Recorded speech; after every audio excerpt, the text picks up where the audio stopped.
When I moved into Willow Creek Estates, I thought I'd found sanctuary. The neighborhood brochure promised tranquility, security, and a tight-knit community, and after years of city chaos, I craved quiet. I bought the end lot with a deep porch and a little blue mailbox that stood like a welcome sign to a new life. Then my packages started disappearing. At first, it was a missing phone charger. Then a pair of hiking boots I'd been waiting weeks for. When my prescription insulin shipment vanished, I stopped making excuses. I contacted the delivery company. They swore it had been delivered. Left on porch at 3:42 p.m., the tracking history read. I'd been home. I hadn't heard a knock. I installed a motion-activated camera the next morning, tucked in the ivy near the front steps, barely visible unless you were searching. I told no one. I waited. The footage didn't surprise me as much as it enraged me. Karen Miller, HOA president, mid-50s.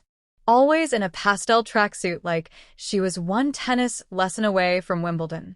Her blonde bob didn't move, not even when she marched up my steps and, without hesitation, plucked the brown Amazon box off my mat like it was her God-given duty. She didn't sneak. She didn't even look around. She just walked back across the cul-de-sac, package under arm, like she'd fetched her own mail. I stood at my laptop screen, fists clenched. She didn't just steal my property. She acted like she owned it. I emailed the footage to the HOA board, requesting an urgent review. An hour later, I received a notice on my door. Violation, unauthorized surveillance equipment, Section 12B. Aesthetic disruption of facade, $200 fine due in 10 days. No mention of theft. No call from the board. Just the fine, delivered with chilling efficiency. That night, I knocked on Karen's door. She opened with a smile as fake as the roses lining her porch. Oh, hello, Daniel. HOA business. Actually, yes, I said, holding up a printout of the footage. Care to explain why you're stealing my mail? She didn't even glance at it. It's not your mail if it's left unattended. Porches are common view spaces. The HOA reserves the right to remove unsightly clutter. It was a medical shipment, Karen. She folded her arms. Then you should retrieve it from the pharmacy like everyone else. Deliveries attract porch pirates. We simply can't have that. The sheer gall of her twisted logic made my vision blur. And the fine? I asked. She leaned closer, voice syrupy and smug. Maybe if you spent less time spying and more time reading the HOA guidelines, you wouldn't be in this mess. I left before I said something I'd regret. Or worse, something she'd fine me for. The next morning, a second notice appeared. Violation. Flag decoration. Unauthorized symbol display. Remove immediately.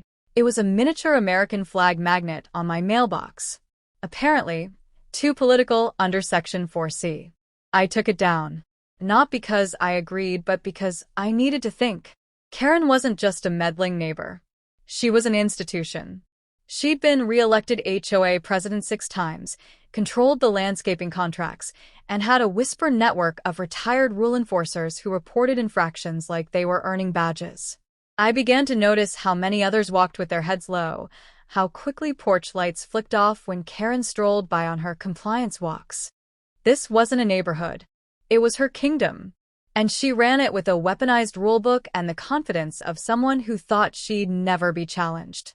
She was wrong. That night, I reviewed the footage again. Not just the theft, but her walk, her expression, her routine. Always the same. Morning garden rounds, afternoon yoga at the clubhouse, evening patrols in her golf cart, clipboard in hand. She operated like clockwork. And the thing about clocks? They break when you jam the right thing in the gears. I wasn't just going to stop her. I was going to make sure the whole neighborhood saw her for what she really was. And I already knew where to start. Karen Miller ruled through bureaucracy. Her weapon wasn't a badge or a baton. It was a 3-ring binder stuffed with HOA bylaws and the authority to fine people into submission. But power like hers only worked when people feared it. I wasn't afraid anymore. I filed a police report about the stolen packages. They were polite, but it went nowhere.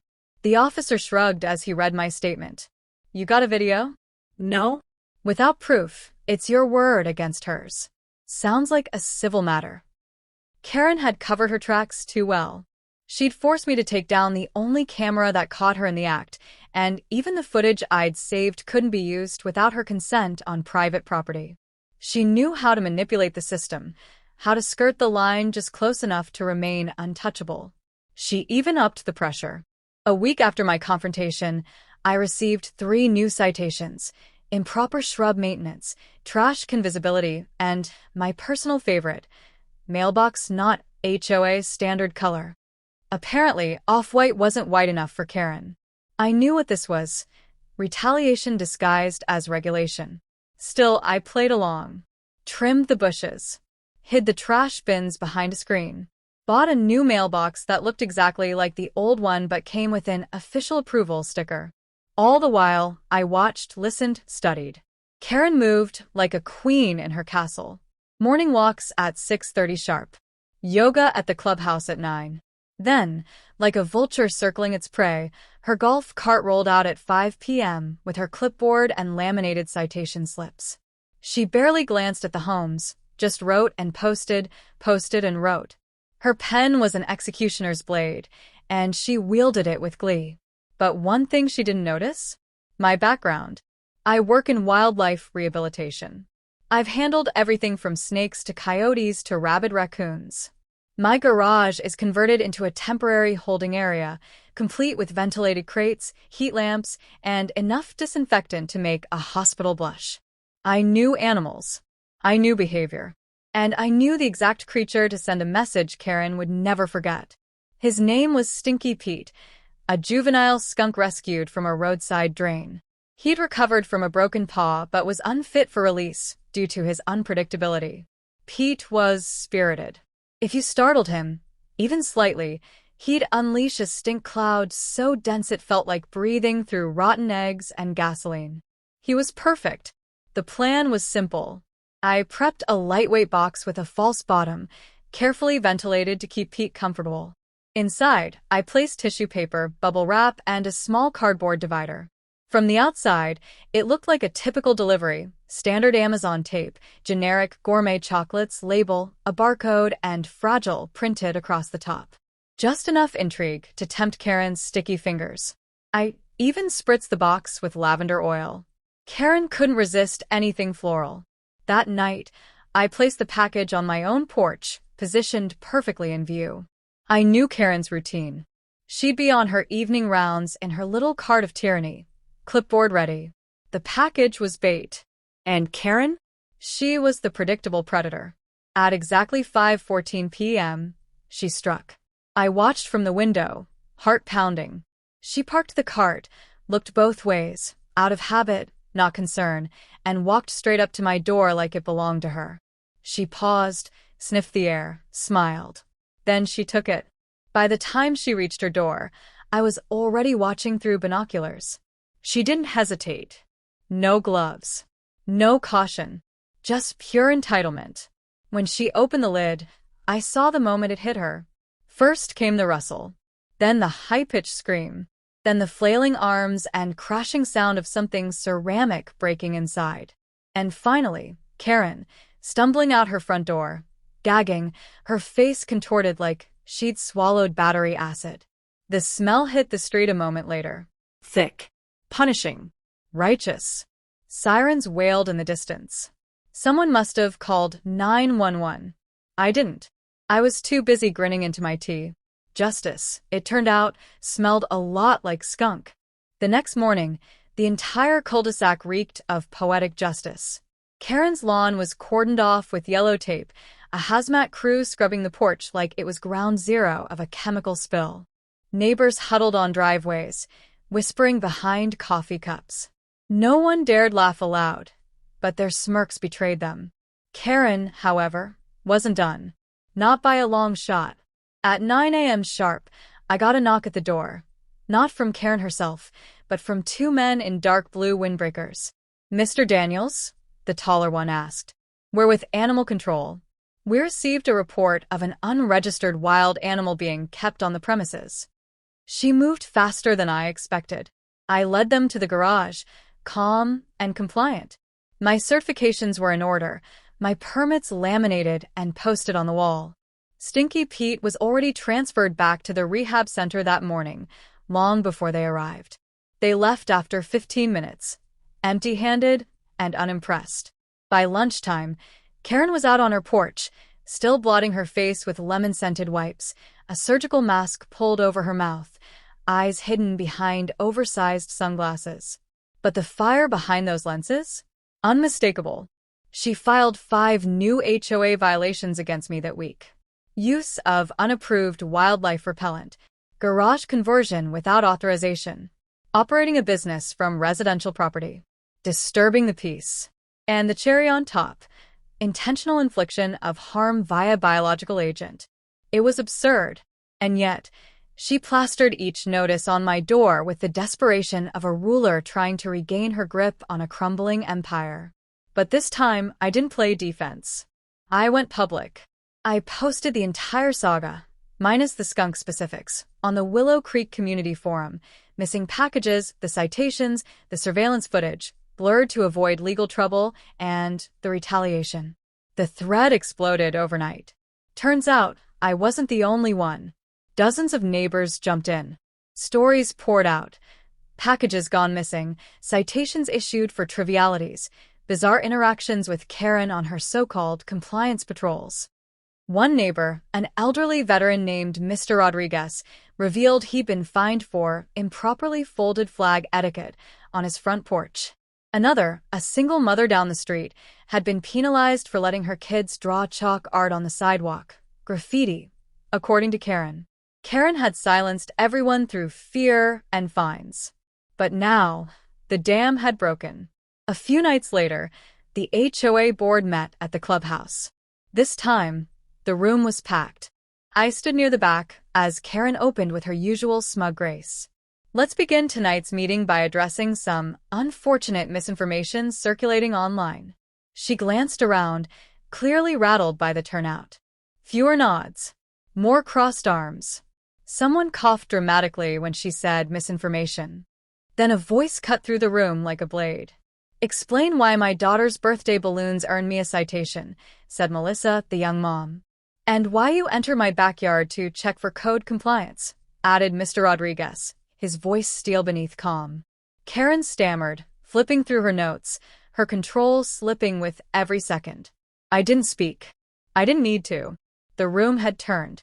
Karen's empire was eroding beneath her sensible shoes, and the people she'd once ruled with fear now saw her for what she was, a petty tyrant who'd overplayed her hand. By the end of the meeting, a motion was raised.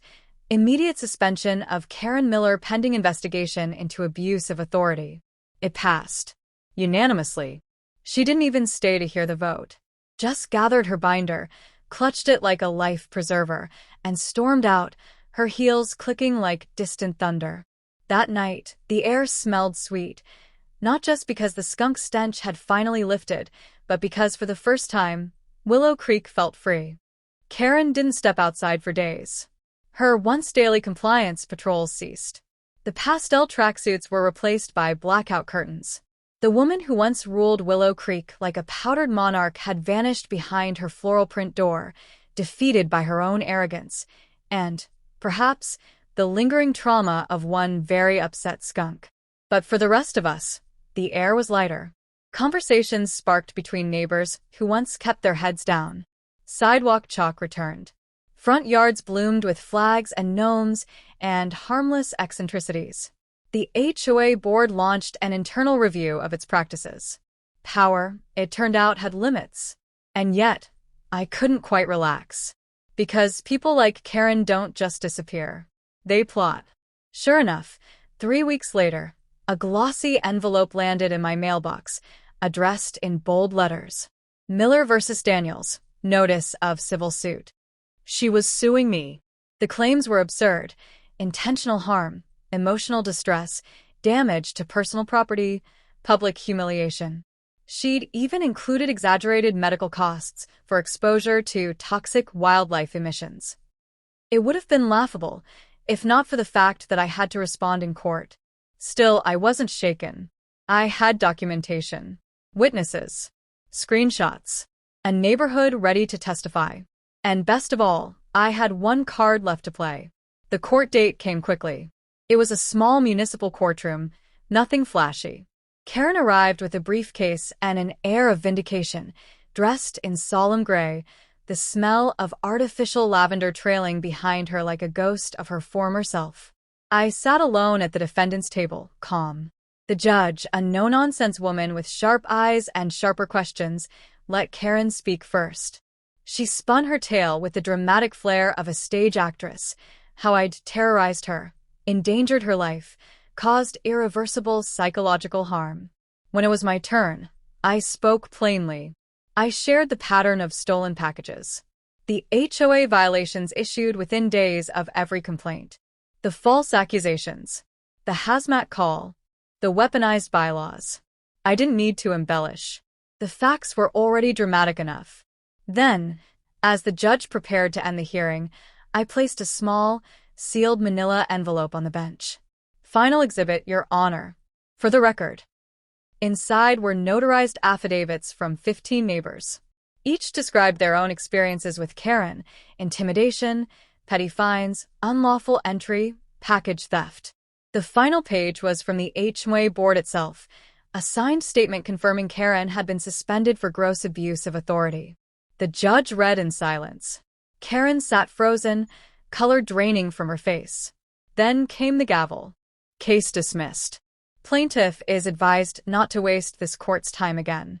Defendant, you're free to go. I stood, nodded once, and walked past Karen without a glance. She didn't move, just sat there, a statue of her own making. That night, the neighborhood held a block party, unofficial, spontaneous, a celebration of reclaimed freedom. Someone grilled ribs. Kids raced scooters down the sidewalk.